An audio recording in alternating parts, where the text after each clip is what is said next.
today we're going to be looking at India and Europe. Right. And we've pulled a ton of information about these two places, their cultures, economies, histories, technology, everything, really. It is. And our goal is to give you, the listener, the key insights, the interesting facts, the things that'll stick in your mind about what makes these two places tick, and hopefully, how they interact with each other on the world stage. Yeah. And we're trying to do this from a variety of sources, so it's not just one perspective on these two areas, but really a broad overview of lots of different perspectives and aspects of life in these places. So where should we start? Well, I guess every story starts with history, right? Sure. So when we think about India, we're thinking about one of the oldest civilizations in the world, going back, 5,000 years, more than 5,000 years.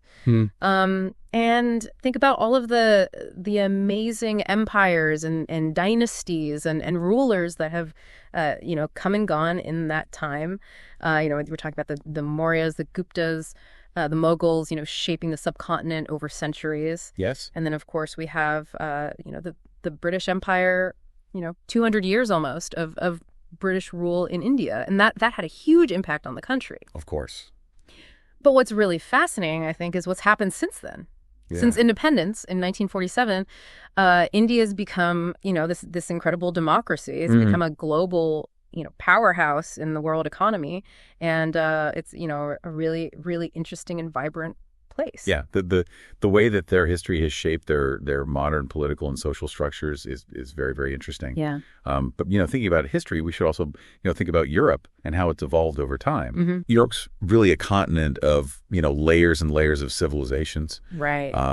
You've got the ancient Greeks and Romans who laid this foundation of law and philosophy and art that we still see and feel today. And then of course you have the Renaissance, this incredible period of cultural and intellectual transformation. And then after that, the Industrial Revolution, which just completely reshaped society. Yeah. And Europe's role in, science, politics, and global, commerce trade, it's undeniable. Massive. Yeah. And, I think what a lot of people forget is Europe's not a single entity. Right. It's 44 distinct countries. Right.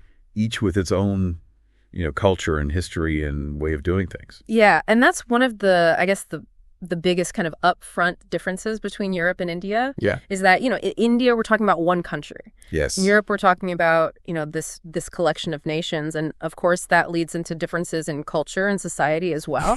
So, when we talk about India, we're talking about incredible diversity. I mean, the numbers are just mind-boggling. There's like over 2,000 ethnic groups. Wow. 1,600 languages spoken. 1,600. Yeah, it's amazing. And you see this reflected in everything, right? So India is famous for these incredible festivals like Diwali and Holi and Eid. And they're just, this amazing expression of this mix of cultures and religions and traditions and music and food. Yeah, absolutely. Yeah. And also, something that's really quite different from Europe, I think, is this concept of the joint family or the extended family, where you'll have, multiple generations living together under one roof. That's a real sense of community, isn't it? Yeah, absolutely. And what I think is fascinating is how India manages to maintain this sense of national identity. Yeah. While at the same time embracing all this incredible diversity. It's this idea of unity and diversity. Yeah, unity and diversity. It's very cool. But, Europe is also incredibly diverse. It's just, structured a little differently, right? Because it's so many countries in a relatively small landmass. Yeah. So, you've got all these different languages and customs, but people tend to identify very strongly with their nationality. Right. So being French or German or Italian is a big part of people's identity. Yeah. And then there's this, extra layer of being European. Yeah. Especially within the EU. But in terms of daily life, I think you're more likely to see kind of nuclear families in Europe, mom, dad, and the kids, and maybe a pet or two. Yeah. And there is this kind of sense of individualism in Europe, which is maybe a little bit different from the more collectivist ethos in India. Yeah, and that probably ties into some of the economic differences as well. I think so. So when we talk about India, we're talking about one of the fastest growing economies in the world right now. Yeah. And there's a few reasons for that. One is the young population. There's so many young people in India who are, entering the workforce. Yeah.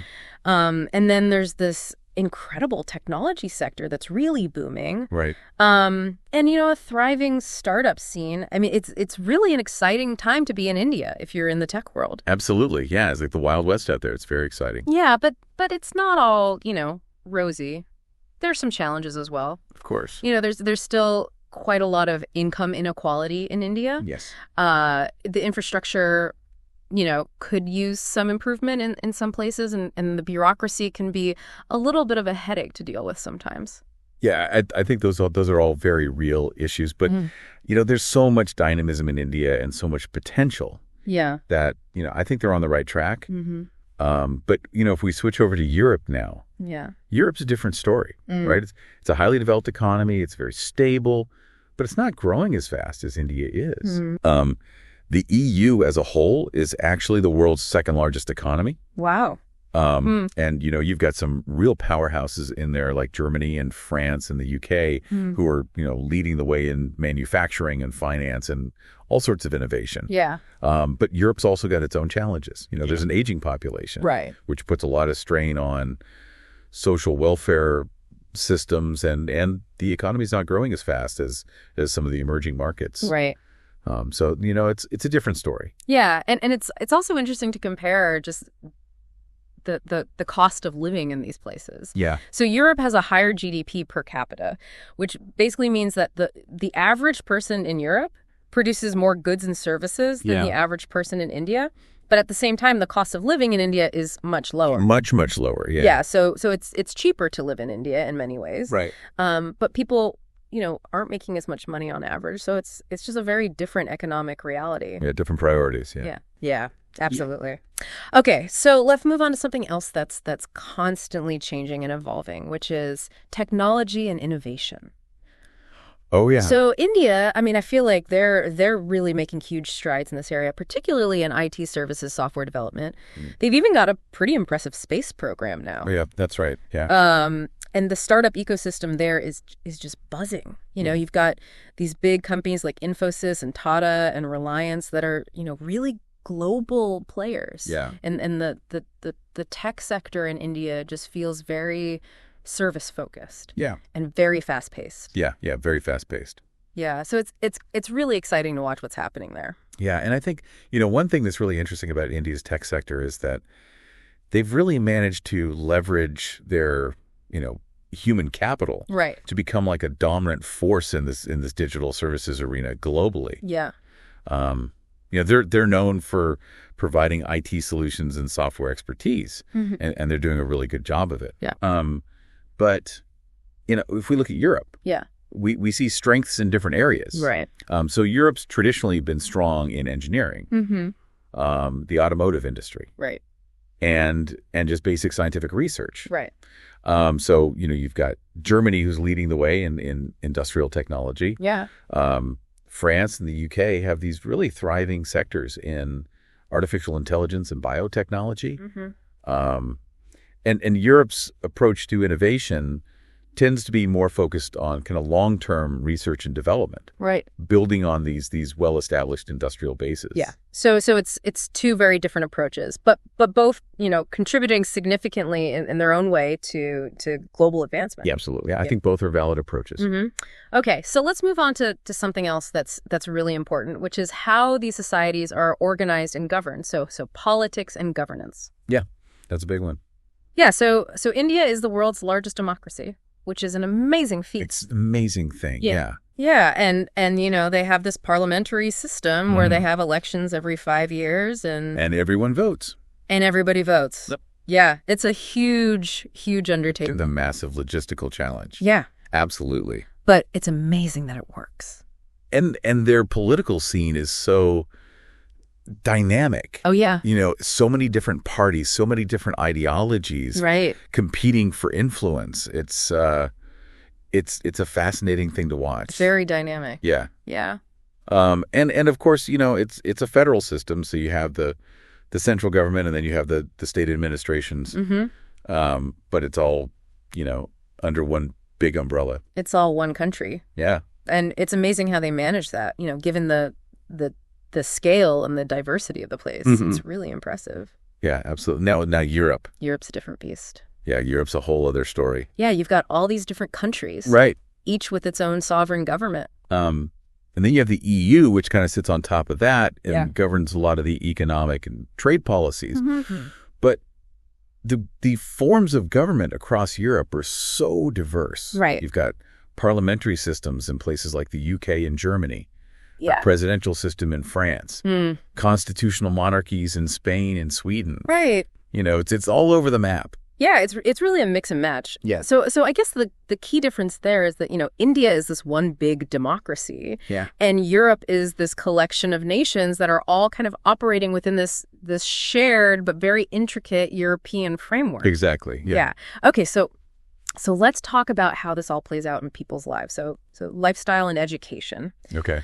So in India, there's a lot of pressure around higher education. Oh, yeah. The entrance exams are notoriously competitive. Yeah, like the IITGE. Yeah, IITO. For the Indian Institutes of Technology. Yeah. And the UPSC exams for the civil services. Yeah, those are super tough. They're notoriously difficult. Yeah. Yeah, so there's a lot of pressure on young people to perform well in these exams. Yeah. The good news is that education in India is relatively affordable. Yep. But one of the challenges is that there's still a lot of rote learning happening in schools. Yeah, that's true. So, memorizing facts and figures without necessarily understanding the concepts. Yeah, that's something that they're trying to move away from. Yeah. But it's still quite prevalent. Yeah. But the good news is that there's also been this huge growth in online education and vocational training. Yeah, that's right. So people are getting, access to education in new and different ways. Which is great. Yeah. Which is great. Yeah. And I think what's really interesting about India is this emphasis on academic achievement. Yeah. It's highly valued in society, even though there are challenges within the education system. Yeah. Families really push their kids to succeed academically. And there's a good reason for that. A good education can really open doors in India. Right. But, if we contrast that with Europe, we see a different approach. So Europe's education system tends to emphasize research and fostering creativity. Yeah. They've got these world-renowned universities. Yeah, like Oxford and Cambridge. Yeah, East Zurich. Imperial College London. Yeah. The list goes on. And in many European countries, higher education is either free or heavily subsidized. Right. Which means that, it's much more accessible to a wider range of people. Right. So, you don't have to come from a wealthy family to be able to afford a good education. Yeah. And in terms of lifestyle, there's this greater emphasis on work-life balance in Europe. Right. There are regulations in place to promote shorter working hours. Yeah. And more generous paid leave. So, people tend to work to live rather than live to work. Yeah, and I think that's something that's becoming more and more important to people, as the world becomes more globalized and more competitive. Yeah, I think people are looking for that balance. Yeah. Okay, so let's move on to something a little more fun. Oh, yeah. Food and entertainment. Two, my favorite things. Yeah, so Indian food, I think one of the first things that comes to mind is just the incredible variety of spices. Oh, the spices, yeah. And the intense flavors. Yeah. And every region in India has its own unique cuisine. Absolutely. It's amazing. Yeah. So you can travel around the country and have a completely different culinary experience every day. Yeah, you can go from like a really spicy vindaloo in the south to like a creamy butter chicken in the north. Right. It's just amazing. Yeah. And you've got these iconic dishes like biryani and dosas. It's just, it's a real adventure for your taste buds. Yeah, Indian food is just amazing. I love it. But, European food is also very diverse. Yeah. It's just different. So, they use spices in Europe. Yeah. But there's often a greater emphasis on specific ingredients and regional specialties and techniques. So, you got the refined nature of French haute cuisine, right? The comforting simplicity of Italian pasta dishes, or the communal experience of Spanish tapas, right? And it's all very, very good. Yeah, absolutely. So let's talk about entertainment now. Okay. So in India, Bollywood is king. Bollywood, yeah. It's this massive, incredibly influential film industry. Yeah, it's huge. It's a real cultural powerhouse. Yeah, and it's not just in India. Right. Bollywood films are watched all over the world. Yeah, absolutely. They're known for their music, their dancing, their storytelling. Yeah. And they're just a lot of fun. Yeah. Europe, on the other hand, has this long and distinguished history in art, literature, classical music. Yeah. Think about Shakespeare and Mozart and Van Gogh. Right. These are all European artists. Yeah. But what's really interesting is that now you have these global streaming platforms, Right. like Netflix and Amazon Prime, Yeah. that are really bridging these worlds Mm-hmm. and making content from both regions much more accessible. Yeah. So you can watch a Bollywood film on Netflix, and you can watch a French art house film on Amazon Prime. Yeah. And it's really cool to see how this is kind of breaking down these cultural barriers. Yeah. And I think it's leading to some really interesting, cross-pollination of ideas. Absolutely. Yeah. So as we wrap up this deep dive, what would you say are some of the key takeaways? Well, I think it's clear that both India and Europe are, they're vital global actors. Mm. They both have these unique characteristics that have been shaped by their history and their culture. Yeah. India is this rapidly growing youthful nation with a ton of potential. Yeah. And Europe is this stable, highly developed region. Mm-hmm. With this rich history and advanced infrastructure and, a strong emphasis on social welfare. Right. So, they're both doing very well in their own way. Yeah. And I think it's important to not just look at this as a competition. Absolutely not. Yeah. Yeah. There's so much potential for mutual learning and collaboration between these two regions. Yeah. I think, we can learn a lot from each other. Yeah. And we can work together to address some of the global challenges that we're all facing. Absolutely. So here's a final thought for our listeners. We've talked about all these differences and similarities between India and Europe. So what do you think the future of global interaction and collaboration will look like between this dynamic, diverse democracy that is India and this union of these established, diverse nations that make up Europe? Yeah. How will they work together? How will they influence each other? It's a big question. It's a big question, yeah. And think about the implications for technology, for culture, for economic development. Yeah. It's really a fascinating thing to contemplate. And hopefully this deep dive has given you some food for thought. Absolutely. Yeah. Thanks for listening. Thanks for being here.